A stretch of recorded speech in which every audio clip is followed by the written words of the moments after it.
말씀 보겠습니다. 오늘 하나님께서 우리에게 주시는 말씀 신약 성경 마가복음 6장 45절에서 56절까지의 말씀입니다.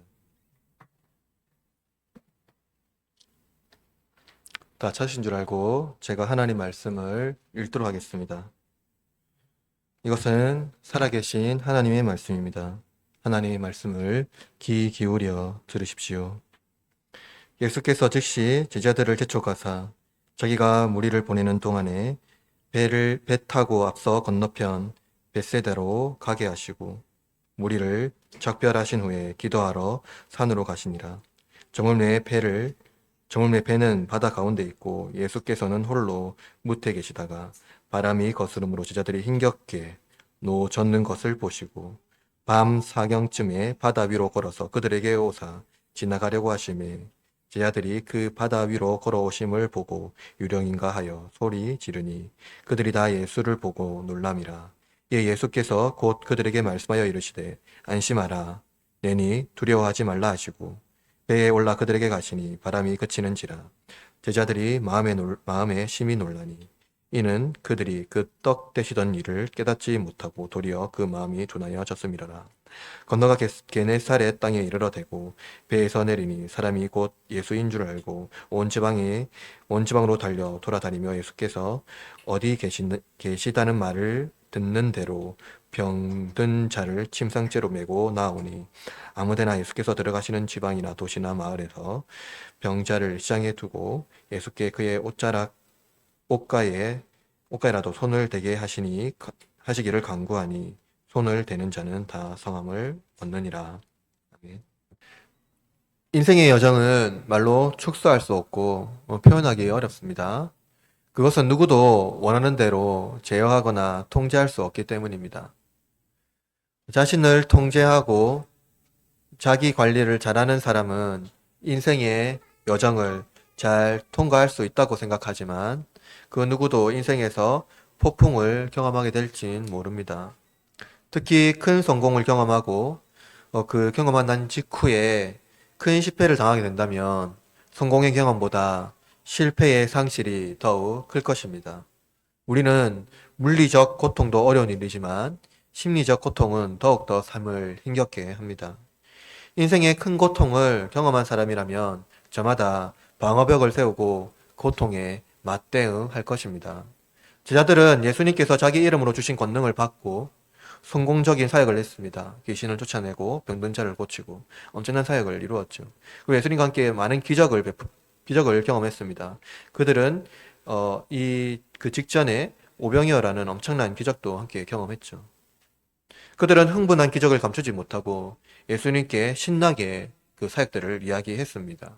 예수님은 이들이 가져온 적은 음식물로만 장정만 5천 명을 먹이고 12바구니 남도록 하였습니다. 예수님은 제자들을 먼저 바다 건너편으로 보내시고 무리들과 작별을 준비합니다. 제자들은 잠시 예수님과 떨어져 날이 저무는 밤에 갈릴리 바다에서 항해를 하는데 큰 실패가 그들에게 닥쳐왔습니다.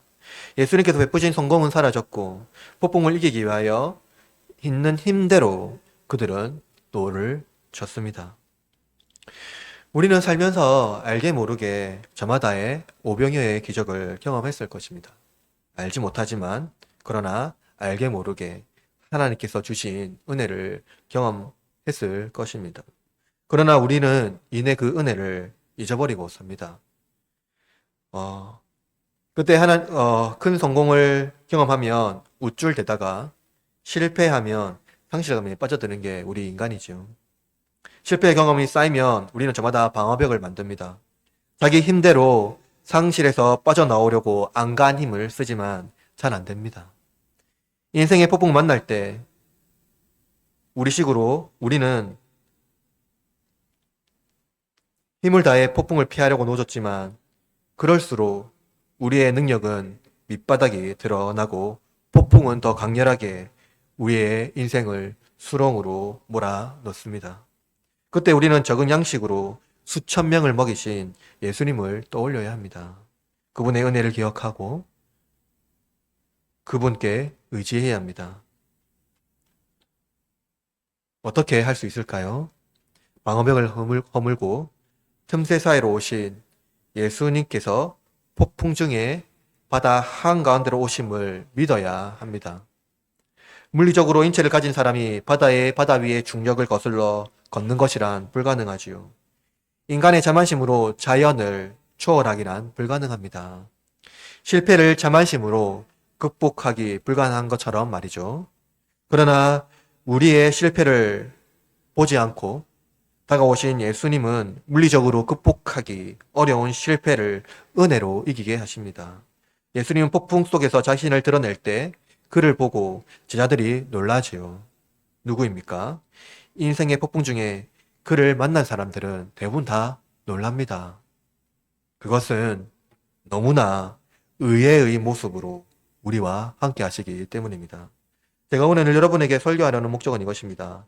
바다 위에 폭풍을 제어할 힘 없는 인생 중에 예수님은 바다 위에 나타나셔서 우리 인생의 유일한 구주이심을 드러내시고 구원하신다입니다. 폭풍 속에 나타나신 그리스도라는 제목으로 삼위 하나님 말씀을 전할 때 하나님의 위로와 은혜가 넘치는 시간이 되길 바랍니다. 세 가지로 말씀을 전하겠습니다. 첫째로 폭풍 중에 항해하는 제자들입니다. 예수님은 오병이어 사건 이후에 수많은 무리들 중에 제자들을 먼저 바다 건너편으로 보내십니다. 현재 기세가 예수님께로 기울었습니다. 장정만 5,000명이죠. 한 군단이 되는 수입니다. 예수님은 한 군단장이 되었어요. 예수님의 열렬한 지지자가 생겼고요. 생명 바쳐 예수님께 헌신할 수 있는 수많은 무리들이 예수님께 지금 모여 있고 그들은 예수님의 떡 대신 것들을 다 먹었습니다. 제자들은 이제 예수님과 함께 헤롯의 궁에 가서 오른쪽, 왼쪽 자리를 얻어서 평안하게 이제 앉아서 여생을 보내면 됩니다. 권력을 누릴 수가 있는 것이죠. 그 무리도 마찬가지입니다. 그러나 예수님은 제자들을 다시 바다 반대편으로 먼저 보내십니다. 헤롯궁으로 간 것이 아니라 바다 반대편으로 보내는 거죠. 오늘 본문 6장 45절 말씀 읽어봅시다. 45절 시작. 예수께서 즉시 제자들을 재촉하사 자기가 무리를 보내는 동안에 배 타고 앞서 건너편 벳세다로 가게 하시고. 그럼 본문을 유념해서 읽어봅십시오. 읽어보면은 이 본문이니까 마가복음 앞문면이니까 전체적으로 읽어보면은요 상황이 긴급한 것을 알 수 있어요. 상황이 굉장히 긴급하게 흘러가고 있거든요. 그럼 장정만 5,000명이 되는 무리를 생각해 보세요. 한 군단이에요. 수천 명이 모여 있잖아요. 그들이 지금 예수님을 열렬히 지지하고 있습니다. 고대 사회에서 이런 상황은요 엄청난 긴장감을 발휘하는 거예요. 여러분 광화문에서 그 집회하잖아요. 시위를 하잖아요. 그럼 엄청난 긴장감이 거의 맴돈다 아닙니까? 그런 상황이 지금 직면하고 있는 거예요. 그 한 마을에 그들은 그리고 한 마을에 온 사람이 아니에요. 여러분 33절 우리가 지난주에 읽었는데요. 한번 33절 한번 보세요. 그들은요 모든 고을에서 왔어요. 그죠? 모든 고을 곳곳에서 다 몰려온 사람들이에요. 그들이 예수님께 베푸신 떡을 먹었어요. 혈기왕성한 장정만 5,000명이라면 한 군단이 되는 사람들입니다. 그들이라면 지금 잔치 중에 있는 헤롯이죠. 그 궁을 충분히 함락할 수가 있습니다. 상황이 긴박하고 긴장감이 맴돕니다. 그때 예수님은 제자들을 무리들과 따로 분리시킵니다. 그리고 어떻게 합니까? 바다 건너편으로 먼저 보냅니다. 예수님께서 제자들을 보내면서 보세요. 45절에 보면 즉시 재촉하사라는 단어를 사용하는데요. 이 단어는 뭐냐면은 지금 당장 긴급히 황급히 떠나 보냈다라는 말이에요. 아주 긴급하게요. 이는 아주 위험한 일이 발생한 것처럼 긴급하게 제자를 보냈다라는 겁니다. 이는 떠나기를 주저하는 제자들, 황급히 떠나 보냈다라는 것을 말하고 있어요. 제자들은 무리들에게 영향을 받아 성공주의를 선포하고 혁명을 주도할 수 있기 때문입니다. 지금 수많은 무리들이 모여서 예수님의 열렬한 지지자가 되었고 제자들도 지금 예수님께서 베푸신 기적을 맛보았잖아요. 그것도 많이 해봤고요. 그러다 보니까 이제 우리는 할 수 있다. 제자들이 이미 예수님께 여러 가지 질문합니다. 예수님 보좌에 앉게 되면 오른편 왼편 누가 앉습니까? 성공주의에 열망하는 사람들이 거기에 다 몰려 있어요. 예수님은 신속하게 혁명의 기운을 제거하고 제자들을 무리 중에 따로 분리시켜 떠나보내고 혁명의 기운을 통제함으로써 무리들을 돌보십니다. 예수님은 무리들과 작별하시죠. 여기서 작별하다 이 단어가 좀 독특한 단어인데요. 헬라어 단어에는 여기에 포기하다라는 의미가 함께 포함되어 있습니다. 예수님께서 무리를 해산시키고 각자의 집으로 돌려보내죠. 그들이 원하는 바를 포기시키는 겁니다. 이것은 고조된 분위기를 통제하고 그들의 혁명적인 요구를 포기시키고 돌려보냄으로써 어떻게 합니까? 그들을 돌보는 거예요. 예수님은 무리들과 작별하신 후에 홀로 어디로 가셨죠? 홀로 산으로 뭐라고 하셨습니까? 기도하러 가셨습니다. 예수님께서 기도하러 산에 올라가셨을 때 예수님은 어떤 마음이었을까요? 마가는 예수님께서 산에 오르셔서 기도하는 장면을요, 마가복음에 3번 이제 기록하고 있거든요. 첫 번째는 어디냐면 가버나움에서 많은 병자들과 귀신들을 고친 후고요. 두 번째는 오늘 본문입니다. 오병이어 기적 이후에 입니다. 그리고 마지막은 어디일까요? 겟세마네 동산입니다. 예. 이 3번 등장해요. 근데 아이러니하게도 예수님께서 산에 기도하러 가셨을 때마다 마을에서, 그러니까 그 현장에서 어떤 일이 일어났냐면 예수님의 이름이 온전히 퍼지는 사건이 일어납니다. 그건 무엇입니까? 예수님의 권세를 얻고 예수님의 이름이 널리 퍼지는 것이죠. 여러분, 예수님은 하나님이죠. 예수 하나님이십니다. 그런데 예수님만이 독특하게요, 하나님은 영이시잖아요. 성부 하나님도 영이시고 성령 하나님도 영이십니다. 그래서 삼위 하나님 중에 유일하게 예수님만이 독특하게 영이 아니세요. 육을 가지고 계십니다. 즉 예수님은 하나님이시면서 동시에 인간이십니다. 여러분, 우리 인간으로 있을 때 성공을 향한 열망과 거대한 무리들의 열렬한 지지, 그뿐만이 아니라 충분한 명분까지 있다면 못 이기는 척하고 왕관을 거절할 수 있는 사람은 없을 것입니다. 다 우리의 통치자가 되어달라고 할 때 그것을 거절할 사람은 없죠. 불의한 통치자를 제거하고 불쌍한 무리를 위하여 왕이 되고자 하는 자, 의인이라 부를 것입니다. 과연 누가 왕의 자리를 거부할 수 있을까요? 여러분, 예수님께서 인간의 고난과 유혹을 이미 초월한 존재라고 생각하십니까? 그것은 아닙니다.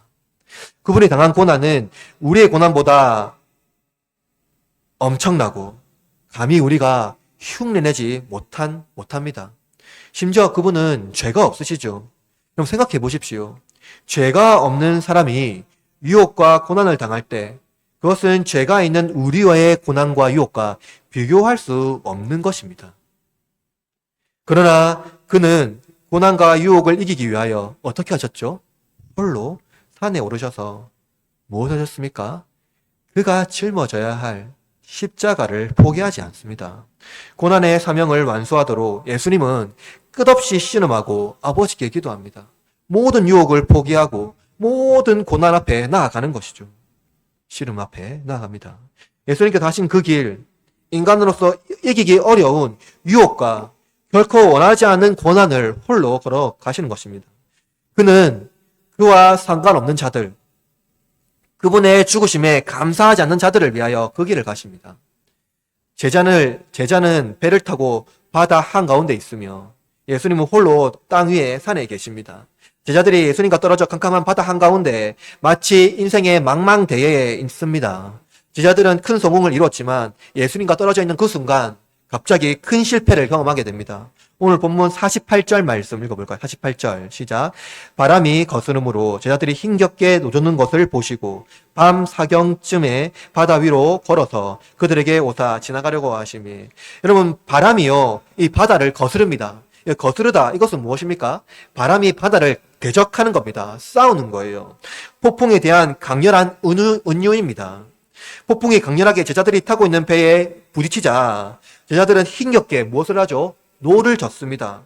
여러분, 이 힘겹다, 이 단어는 뭐냐면요, 고통스럽다라는 헬라어의 은유적 표현이에요. 폭풍이 그 제자들에게 덮치자 제자들은 어떻게 합니까? 고통스럽게 폭풍에서 어떻게 하려고 해요? 자기 힘대로 벗어나려고 합니다. 그때가 언제입니까? 밤 사경쯤, 즉 새벽 3시경입니다. 흑암의 시간에 폭풍이 덮칠 때 우리는 힘겹게 폭풍에 대응하여서 그 폭풍에서 벗어나려고 합니다. 나의 힘으로 씨름하며 모든 힘으로 방어벽을 쌓습니다. 그들은 바다 한가운데서 폭풍을 통제하기 위하여 온 힘을 사용하지만 그들은 폭풍을 통제할 수 없습니다. 마치 인생의 은유를 보여주죠. 제자들과 같은 인생의 흑암 중에 폭풍을 만난 인생은 인생의 고난을 경험할 때 폭풍을 통제할 수 없는 것 같이 누구도 인생을 통제할 수 없습니다. 그러나 그 광경을 보신 분이 계시죠. 노젓는 것을 보시고 밤 사경쯤에 바다 위에 걸어서 그들에게 오사 지나가려고 하시니 누가 캄캄한 흑암 중에 폭풍 중에 고통스럽게 노젓는 것을 보십니까? 그가 어디에 계십니까? 산에 계세요. 예수님께서는 고통당하는 자들을 못 본 척하고 계시지 않습니다. 그냥 저들을 보내주십시오 하고 기도만 하고 계신 분이 아니라는 거예요. 그분은 어디 가셨죠? 고통당하는 그 현장에 가십니다. 고통당하는 자들을 못 본 척 하시지 않으실 뿐만 아니라 그들이 있는 그 현장에 가시는 것이죠. 예수님께서 제자들에게 오시려는 것은 무엇입니까? 그들의 고난을 보았기 때문이에요. 예수님의 고난은 우리가 상상할 수 없는 고난이지만 예수님은 우리의 고난을 너무나도 잘 아시기 때문에 우리를 불쌍히 여기십니다. 그런데 여러분, 예수님께서 고난의 현장에 오셨다고 했을 때 예수님이 긴급 구호 활동을 할 것으로 우리는 기대해야 되는데요. 예수님이 긴급 구호 활동을 하지 않으십니다. 예수님께서 그들에게 오사 지나가려고 하심이라고 되어 있죠. 여러분 이상하지 않습니까? 오셨으면 뭔가 활동을 해야 되는데 지나가시려고 하셨다라는 거예요. 예수님은 제자들이 배를 타고 지나가려고 하셨습니다. 제자들이 고통스럽게 노젓는 것을 보시고 오셨으면 구호 활동을 하시거나 단장 폭풍을 잠잠하게 하셔야 되는데 지나가시려고 하셨다라는 거예요. 이 어떤 행동일까요? 예수님은 자신의 폭풍 중에 바다 위를 걸으시는 하나님이라는 것을 드러내시려고 하신 것입니다. 무리들과 달리 예수님은 제자들에게 자신을 점차적으로 보여주십니다. 드러내십니다. 폭풍 중에 고통스럽게 노젓는 제자들이 폭풍 위에 바다 위에 계신 하나님의 아들을 발견해야 하는 것이죠. 인생의 심각한 폭풍 중에 예수님 안에 있으면 폭풍은 잠잠해지기 마련입니다. 인생의 폭풍 중에 고통스럽게 대응하고 그것을 나의 힘으로 이기려고 하는 분 계십니까? 폭풍을 이기기 위해서 자기 힘대로 방어벽을 쌓는 분 계시는가요? 고통의 현장에 찾아오신 하나님의 아들을 발견해야 됩니다. 하나님의 아들을 발견할 때 우리는 나보다 더 큰 고난을 받으셨으나 인생의 폭풍 중에 나와 함께 하시는 그분이 하나님의 아들이실 뿐만 아니라 중보자이심을 알게 될 것입니다. 그렇다면 여러분, 예수님은 어떻게 우리와 함께 하십니까? 둘째로 폭풍 중에 제자들과 함께 하신 예수님입니다. 우리는 역사상 가장 큰 논란이 되는 사건을 보고 있습니다. 예수님은 여러 가지 기적을 행하셨죠. 많은 기적을 행하셨습니다. 예수님의 기적은 사람들은 다른 방식으로 해석 가능하다고 말합니다. 그리고 그 여지를 남겨놓은 것을 알 수가 있어요. 그러나 여러분, 인체를 가진 사람이 바다 위를 자연스럽게 걷는다라는 것은 물리적으로 불가능합니다. 하나님께서 창조하신 세계는 자연 법칙이 있죠. 하나님께서 이 세상을 창조하셨을 때 하나님은 그 법칙 안에 존재하게 만들었습니다. 누구도 하나님의 법칙을 거스를 수 없습니다. 권세든 힘이든 무엇으로도요. 그러나 어떤 사람들은 그래서 하나님께서 창조하신 세계는 법칙이 있는데 피조물이 창조주의 법칙을 거부하고 새로운 법칙을 만들 수 없다는 것을 알 수 있습니다. 그러나 예수님은요, 창조주의 법칙을 거부합니다. 성경은 하나님만이 무리를 걸을 수 있다고 말하는데요. 욥기 9장 8절에 이렇게 말합니다. 들어보십시오. 그가 홀로 하늘을 펴시며 바다 물결을 밟으시며. 그죠? 하늘을 펴신 분이 누구입니까? 창조주이죠. 바다 물결을 밟으시는 분이 누구입니까? 창조주입니다. 왜냐하면 예수님이 창조주이며 하나님이시기 때문이죠. 따라서 우리는 본문을 통해서 예수님의 두 본성, 즉 그 두 본성을 동시에 볼 수가 있습니다. 그러나 어떤 이들은 이 본문을 통해서 현대적인 이성주의 또 계몽주의로 해석하려고 합니다. 물이 얼었다거나 모래톱 위 해변가를 걷는다거나 개펄 위를 걸었다라는 거죠. 그런데 여러분 잘 보십시오. 성경의 기록자가 누구입니까? 마태, 마가, 누가, 요한 이들이 누구입니까? 제자들이죠. 그들은 대부분 갈릴리 바다에서 평생 어부로 생활했던 사람들입니다. 익숙한 지형, 냄새, 분위기, 그것을 평생 살았던 그 지형을 착각하는 사람은 없습니다. 자기들이 지금 바다 한가운데에서 모래톱 위에 해안에 있는지, 물이 얼었는데 항해를 하고 있는지 모른다라는 것은 오히려 합리적인 이성주의를 말하는 자들의 무지를 드러내는 것이죠. 욥에 그래서 알 수 있듯이 하나님과 인간 사이는 어마어마한 간격을 상상할 수 없는 일들이 일어나는 것을 알 수 있습니다. 그러나 하나님은 그 모든 일들을 하나님은 하신다라는 것이죠. 우리가 상상할 수 없는 모든 일들은 하나님은 하십니다. 하나님 앞에서 피조물인 인간이 하나님을 자연세계의 법칙에 제한하려 하는 것은 어리석은 일입니다. 어떤 자연 법칙에 대한 설명으로도 하나님을 이해하는 것은 무의미합니다. 그래서 욥은 이렇게 말하는데요. 욥기 9장 10절에 이렇게 말합니다. 들어보십시오. 측량할 수 없는 큰 일을, 셀 수 없는 기이한 일을 행하시느니라. 한 주석가는 이렇게 말했습니다. 욥이 묘사한 하나님은 전적으로 하나님이시며 절대 타자이며 결코 인간과 혼동될 수 없다.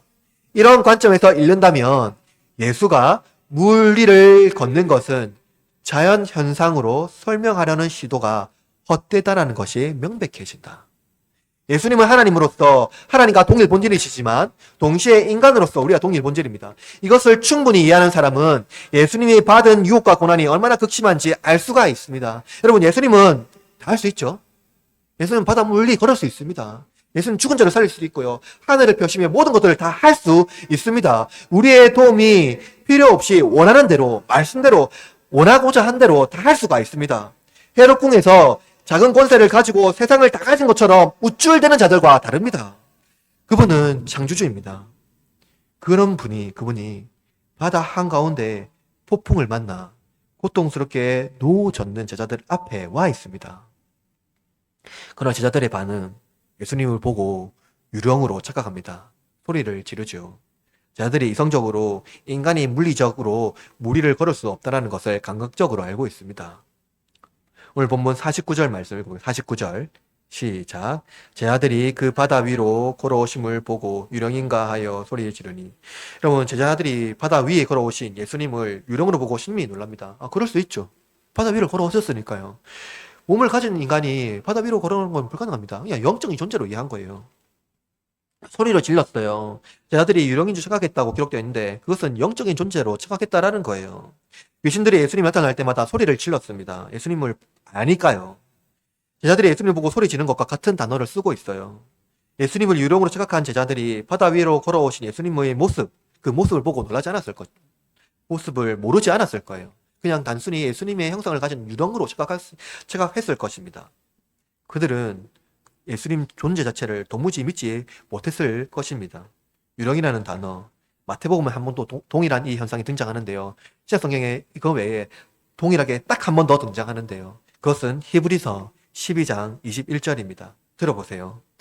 그 보이는 바가 이렇듯 무섭기로 모세도 이르되 내가 심히 두렵고 떨린다 하였느니라. 본문에서 이 방금 읽었던 히브리서 본문은요, 모세가 시내산에서 하나님 앞에서 율법의 돌판을 받을 때 이 두려운 마음, 두려운 상황을 묘사하고 있는 겁니다. 근데 히브리서 본문에 유령이라는 단어가 없잖아요. 이 단어는 어딨냐면 보이는, 그죠? 그 보이는 바가 이렇듯. 그래서 그 보이는 이 단어가요, 유령이라는 단어 똑같은 동사형입니다. 유령은 명사형이고요, 보이는 게 동사형이에요. 마치 모세가 하나님의 경이로운 모습, 그 장엄한 모습에 압도되어 두려워하는 것과 같습니다. 마치 제자들이 그를 본 것이죠. 마가가 하나님의 아들, 아들이 그들 앞에 섰을 때 인간이 경험하는 한계를 정확하게 표현하고 있는데요. 52절 말씀 다 같이 읽어볼까요? 52절, 6장 52절 시작.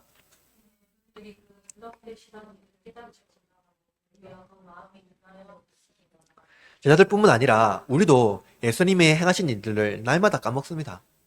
그 위대하신 일들을 날마다 까먹죠. 은혜를 까먹습니다. 마음이 둔하여 하나님의 아들이 내 앞에 있을 때 경험을 끊지 못할 것입니다. 제자들이 예수님을 보고 놀라고 이내 두려운 마음으로 감정이 이제 변화가 됩니다. 예수님은 그들의 안심시키고 두려운 감정을 제거하기 위하여서 예수님은 자신을 드러냅니다. 뭐라 합니까? 내니. 예수님께서 제자들에게 내니, 다른 말로 말하면 나다입니다. 나다. 그리고 용기를 내고 두려워하지 말라. 안심하라라 말은 용기를 내라 이 말입니다. 예수님께서 제자들에게 하신 말씀, 나다 하신 이 말씀, 헬러어로 말하면 여러분 들어봤을 수도 있는데요. 에고 에미라는 말입니다. 나다, 내가 나다. 이것은 이 에고 에미는요, 구약 성경에도 아주 유명한, 여러분 바로 들으면 바로 알 수 있는 그 장면을 보여주는데요. 출애굽기 3장 14절입니다. 들어보십시오. 하나님께서 모세에게 이르시되 나는 스스로 있는 자니라. 또 이르시되 너는 이스라엘 자손에게 이같이 이르기를 스스로 있는 자가 나를 너에게 보낸다 하셨다 하라. 여러분 너무나 잘 아는 말씀이죠. 여기서 스스로 있는 자다. 이것이 바로 예수님께서 나다 하는 단어와 동일한 겁니다. 하나님께서 자신을 소개할 때 우리가 이해할 수 있는 자연현상으로 하나님을 소개할 수 없습니다. 이해할 수 있는 방식으로 하나님을 소개할 수가 없다라는 거예요. 즉 하나님의 존재에 대해서 설명할 수 있는 방법은 없습니다. 그냥 하나님께서 나다 하고 자신을 드러내는 방법 말고는 소개할 수 있는 방법이 없어요. 나다라고 유일하게 자신을 소개할 수 있는 존재, 인간의 육신을 가지고 나다라고 유일하게 소개할 수 있는 존재는 예수님밖에 없습니다.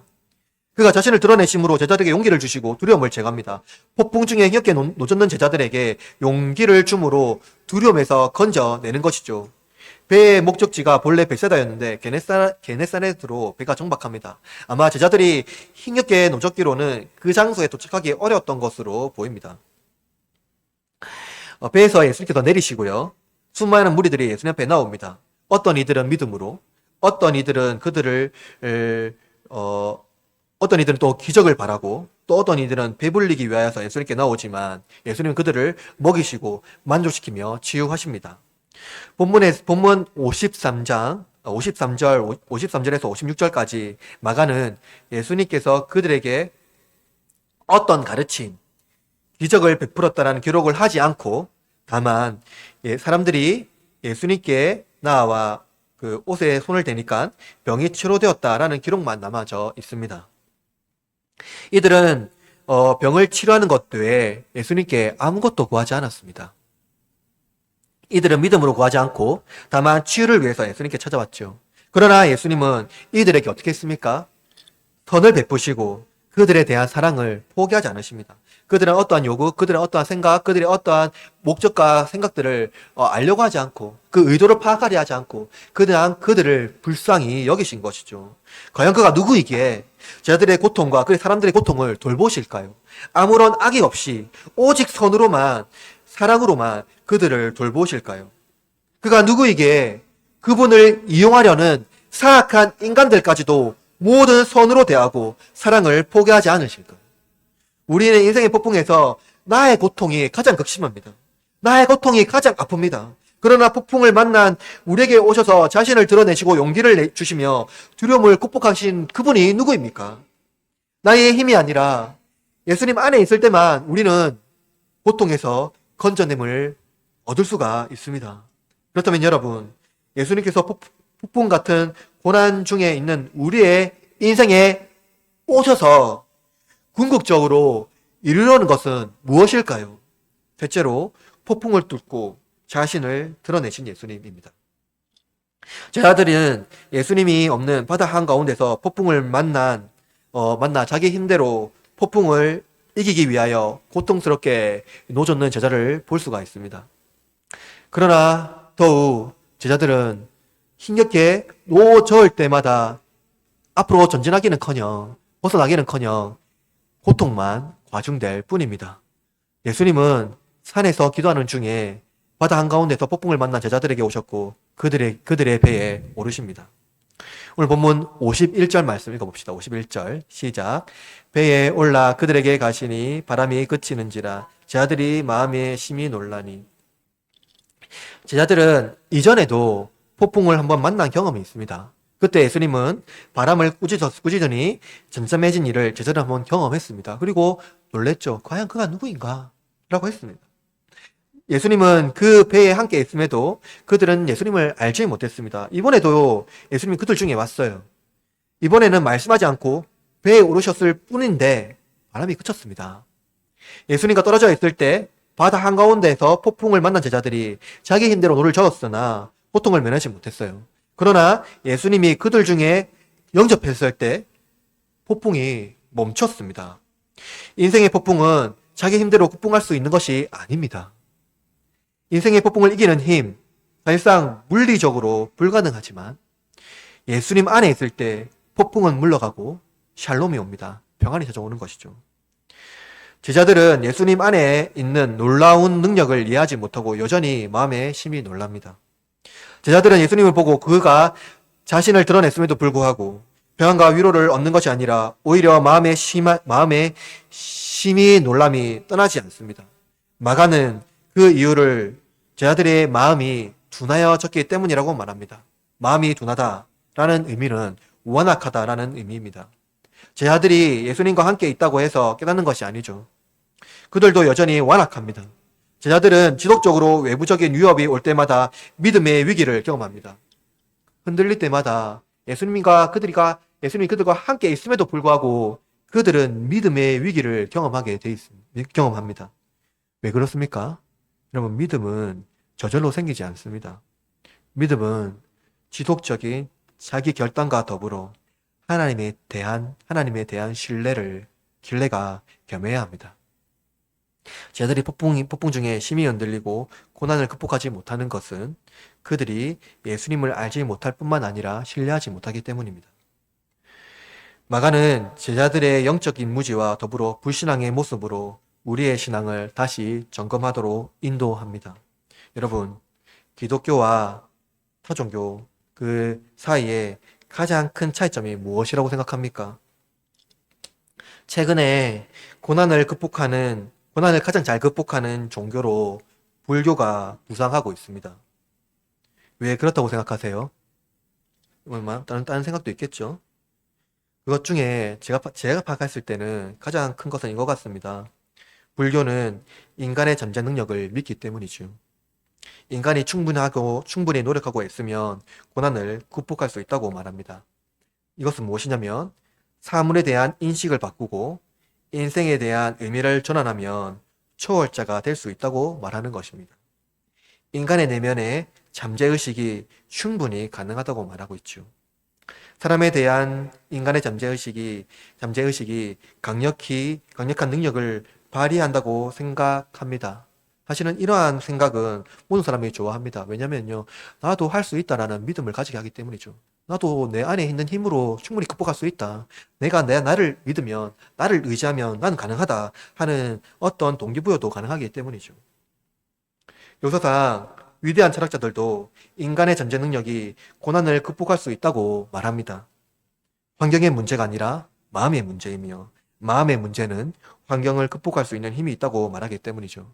따라서 철학자들은 고난을 이길 힘이 인간의 내면에 존재한다고 말합니다. 고난 중에 힘내라는 메시지, 대부분 인간의 잠재 능력을 말합니다. 동기부여, 인간의 잠재 능력을 말하기를 좋아하지요. 그러나 여러분, 기독교는 철저하게 다릅니다. 기독교는 인간의 잠재 능력을 말하지 않습니다. 인간이 노력하면 충분히 초월자가 될 수 있고 고난을 극복할 수 있던 존재라고 말하지 않습니다. 어떻게 보면 기독교는 인간의 내면에 대한 부정적인 입장을 말하는 것 같습니다. 그런데 여러분, 고난을 극복할 수 있는 힘이 인간의 내면에 충분히 있습니까? 고난이 쌓이면 인간의 마음은 어떻습니까? 온전해집니까? 아닙니다. 찌그러집니다. 못생겨져서 다시 회복하지 못합니다.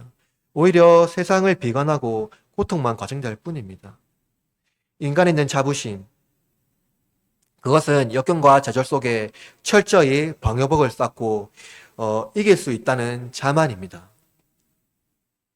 그러나 그 방어벽이 허물어질 때 그 구멍 사이에, 그 허물어지는 균열과 그 구멍 사이에서 나다 라고 말씀하신 한 분을 발견하는 사람은 자기 방어벽을 완전히 붕괴하고 잠재 능력이 무너지고 교만함이 파도에 쓸려 없어지게 될 겁니다. 왜 그럴까요? 나다. 용기를 내고 두려워하지 말라고 하신 그분이 어떻게 우리에게 나타나셨을까요?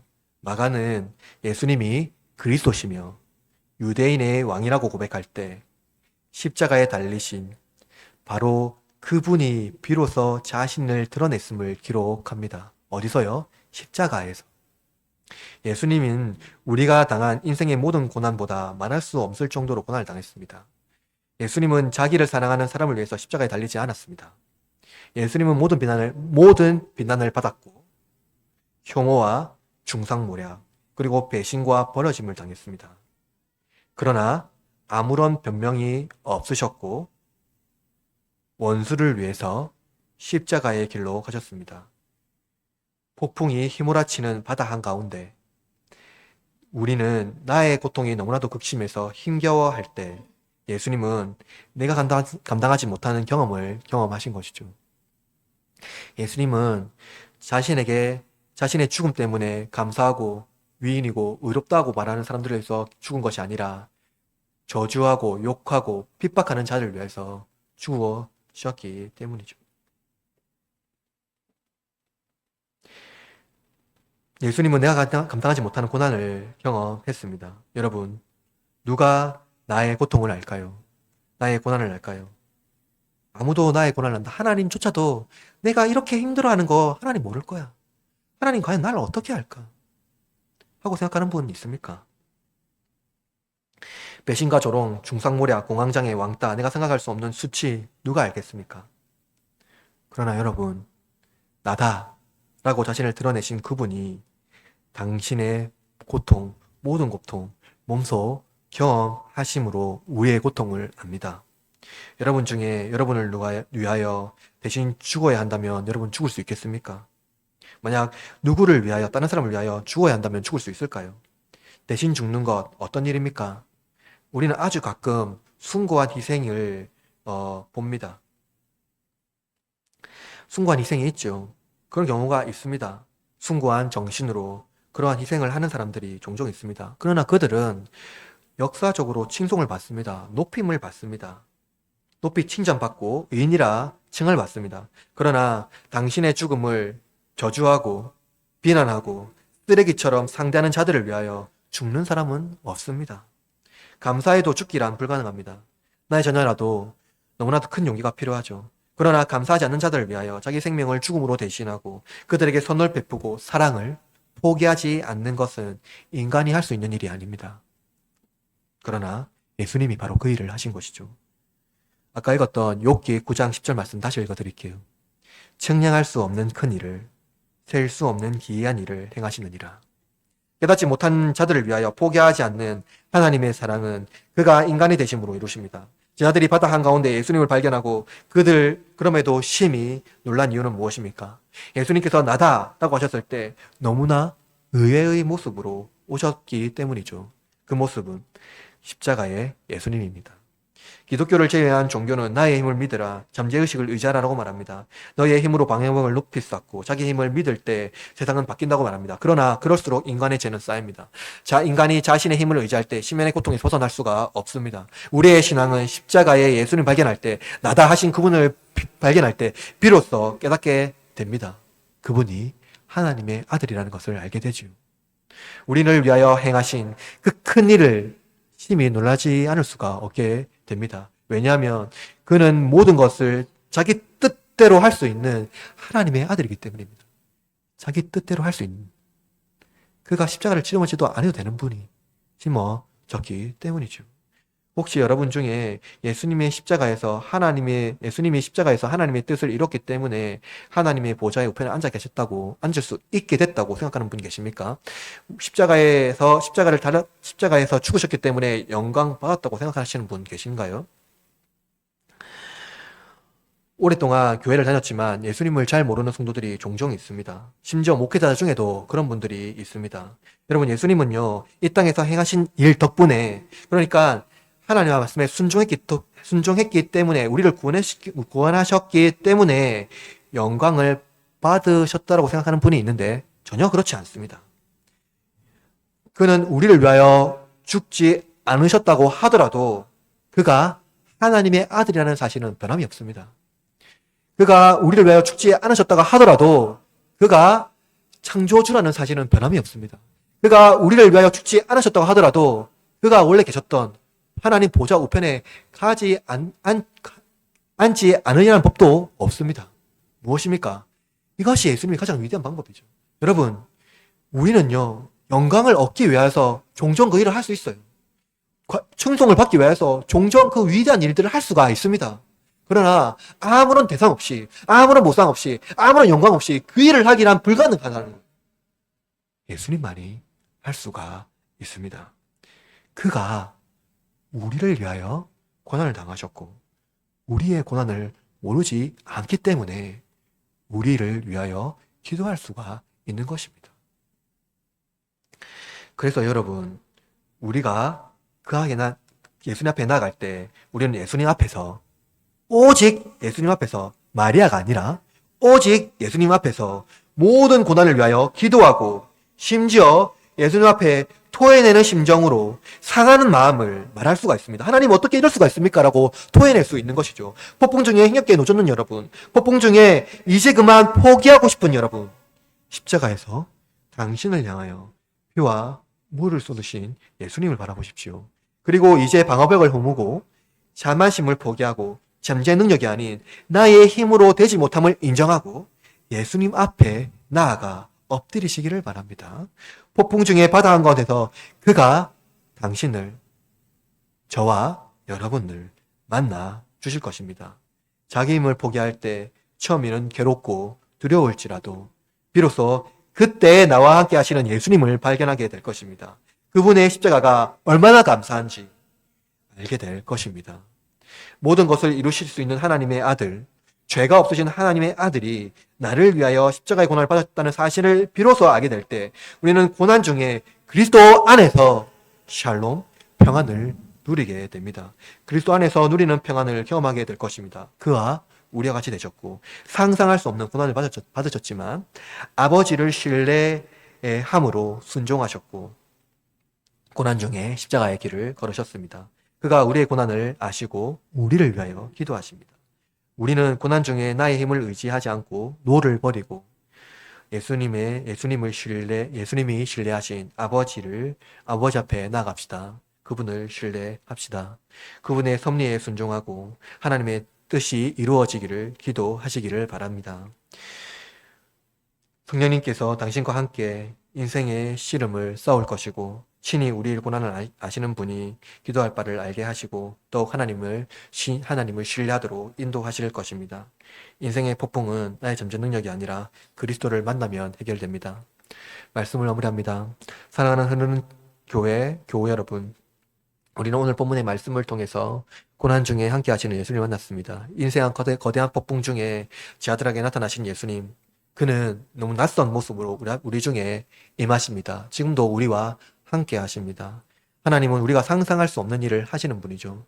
그분이 우리가 상상할 수 없는 고난에 참여하셨고 여러분이 기도하실 때 예수님께서 안다 아들아, 안다 딸아, 내가 모르지 않다라고 기도하시며 그 기도에 응답하십니다. 바로 그 하나님의 아드님이 우리의 모든 고난을 아심으로 우리의 유일한 중보자가 되시며 고난 중에 우리를 홀로 모른 척하고 내버려 두지 않습니다. 다른 종교, 너 힘대로 해라, 너 할 수 있잖아, 너가 해봐라 하고 용기를 붙어줘 줄지는 모르지만 실제 신이 인간이 되어서 우리의 고난에 참여하신 분은 하나님밖에 없어요.